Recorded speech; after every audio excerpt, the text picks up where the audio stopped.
Hello, friends. Welcome to the RV Living Show. I'm Luann Street.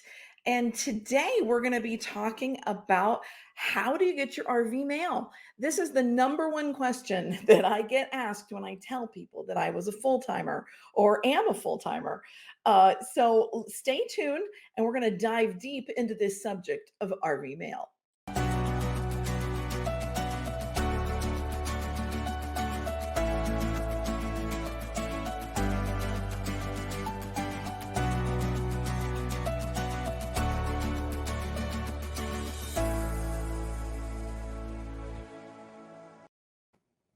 Welcome back to the RV Living Show. I'm Luann Street, and my show is the RV Living Show, but this is brought to you by Design Your RV Life, which is my website.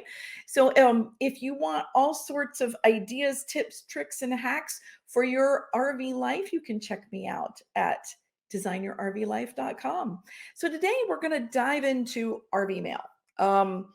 That is the number one question that I get asked after I share with someone that I'm a full-time RVer, and they just have no idea how do you get mail. And it's interesting that when you think about full-time RVing, that you have to find your mail from somewhere, right? You have to get it from somewhere while you're on the road. And while you can put your mail on hold for 30 days with the post office, which is a great solution for people who part-time travel. And I actually have been taking advantage of that as I'm taking a small break from full-timing. So putting your mail on hold with the post office and then getting it delivered when you come back home is an option for people who travel for 30 days or less. But if you're going to travel for an extended period of time, you have to have a solution to be able to get your mail in a timely manner and access it from the road. So we're going to talk about that today. So getting your RV mail needs a special service. It's not just a PO box that's then maybe somebody can go get your mail and then mail it to you, which is a solution. That is a solution, but it's not the best solution.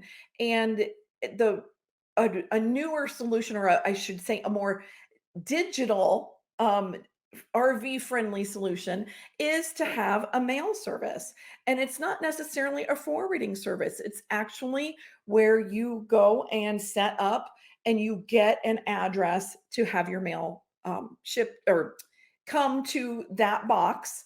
And then you're able to access it through their digital system. And their digital system is very cool. And I'm going to tell you about a few of them, and they all kind of have the same setup. So it really just matters where you want your address to be. Now, when you're full timing, you've got a whole nother conversation about where you're going to live. Okay. And we're not talking about that today because there's a lot of moving parts to that decision. But today we're just going to talk about your mail.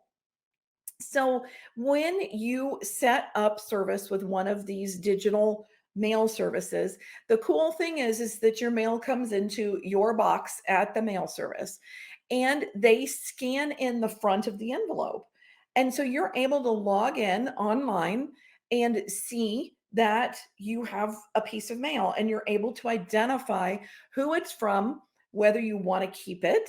So you actually have some options inside the mail service portal. You can keep it and have it shipped to you later, like in a package. You can scan it. So they actually open the mail for you and scan in the document, which is my favorite thing. Or you can have them shred it, which is also one of my favorite things. Because if I'm getting something that is just junk mail, or I know I don't want it, or maybe I've had it scanned in now and I have a PDF of it, then I can choose to shred it. And it's a really neat way of managing your mail. In fact, now that I'm getting mail as I'm in my little interim place in my home now, I miss that part. I walk to the mailbox, I get these envelopes, and if I want to keep it, I still have to scan it in because I do digital filing, right? And if you go full time in your RV, that's something else that you're going to want to think about is, keeping up with those PDFs and to have a filing system. So having this service where you're able to log in and see the type of mail, and so you can have all these folders in your mail service, and you can have one for hold so that you can get a few pieces of mail in there and then have it shipped to you wherever you are, which is a great thing to do. So when you're traveling, maybe you're traveling and moving a lot over a period of 2 to 3 weeks, but then you're going to stay somewhere for a week or two. Well, you can actually plan ahead and set up your mail to get shipped to you in a package to the campground. And that is the best way to manage your RV mail.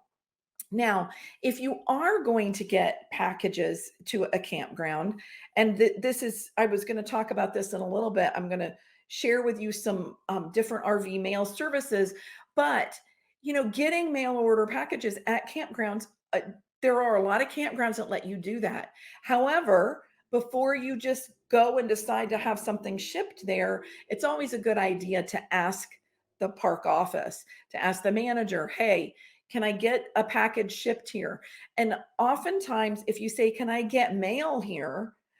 They kind of like, no, you can't have mail. I think they've been a little shell shocked in the past when people have decided that they're coming in for like a month or two and they actually forward their mail to the campground. That is something I do not recommend. You do not want to forward your mail to the campground. You want to have a place that it arrives safely and is monitored, and that you can then have a package shipped to you. So always ask the campground if you can get packages, and like I said, say the word packages, don't say mail, because they'll tell you no. I've had people tell me, no, you can't have mail here. Well, but I want to have Amazon ship me something here. They may ship it by USPS, which is postal mail. Is that okay? And they're like, yeah, packages are fine. So that communication piece is key when you're talking to the campground. I live off of Amazon.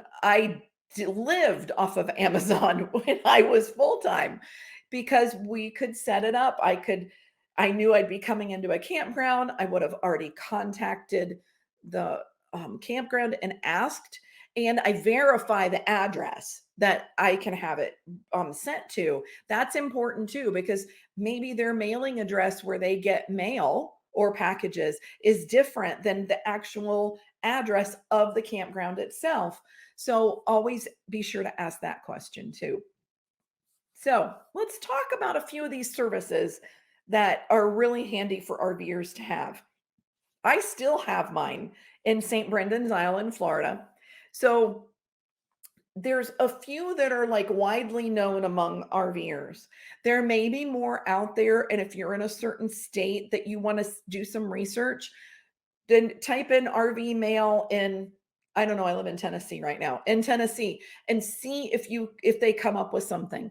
Or marine mail. A lot of times on the East Coast, there's more mail services for people who want to travel in their boats. In fact, when Brian and I traveled to Florida to set up our domicile and our mail service, because we were going full time, we met a couple who were doing the Great Loop in their boat, and they were there for the same reason. We were RVing, they were going in their boat on the intercoastal and doing the Great Loop.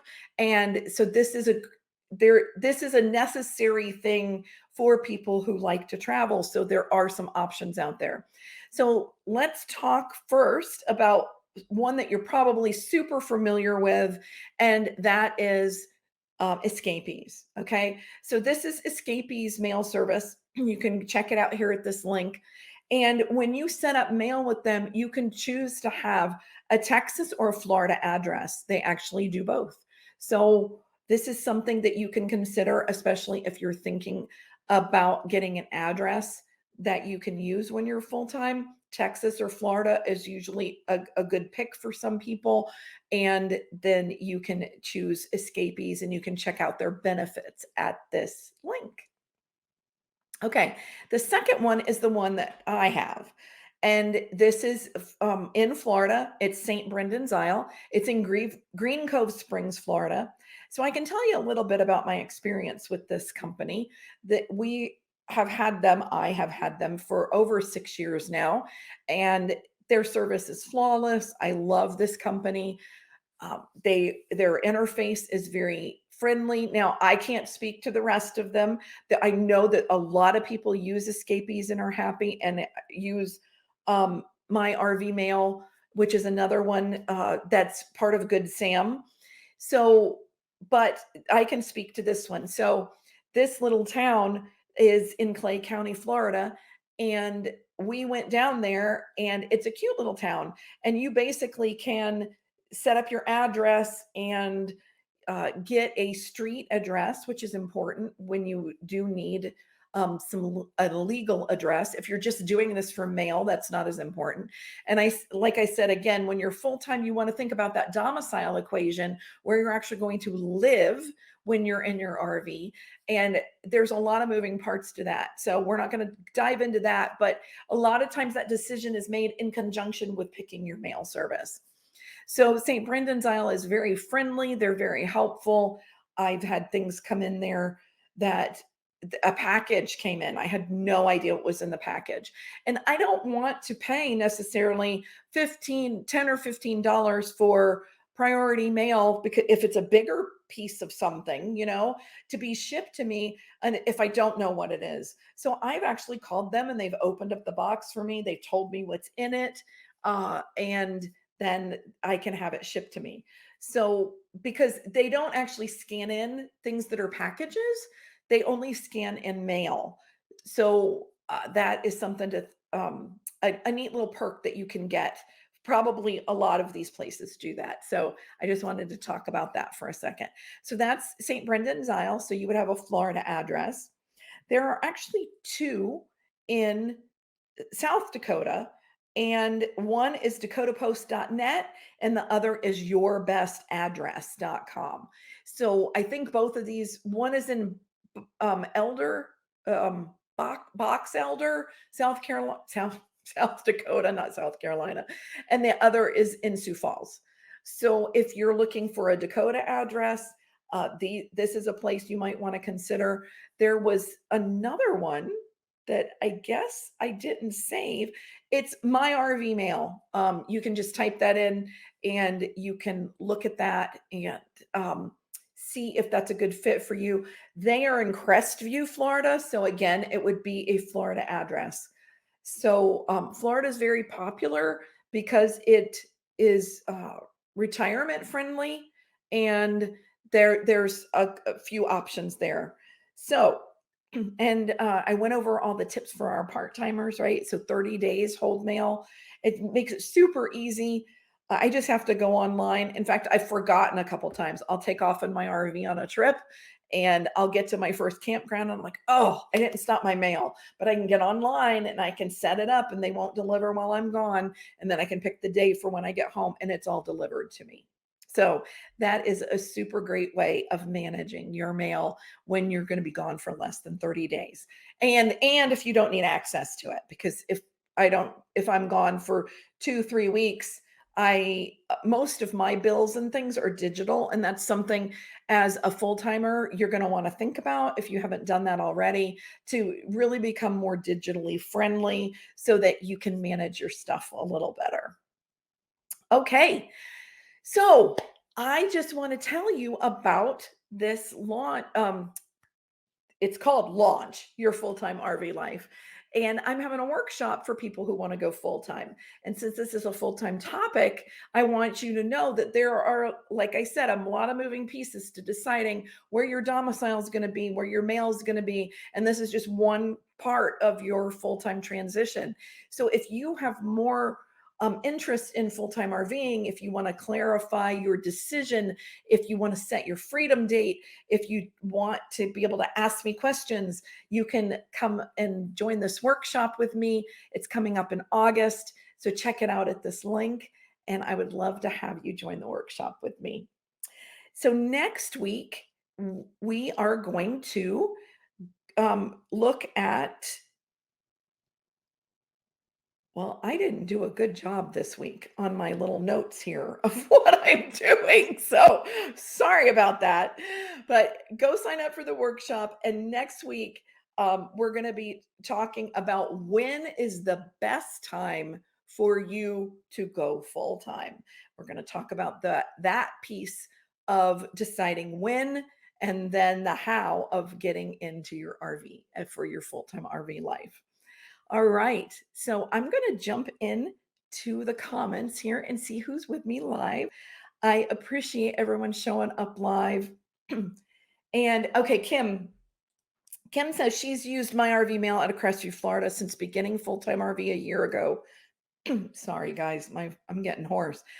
And have been super happy with their service. They also assist with establishing Florida domicile for those who want to do that. Thank you, Kim. That's awesome. Yes.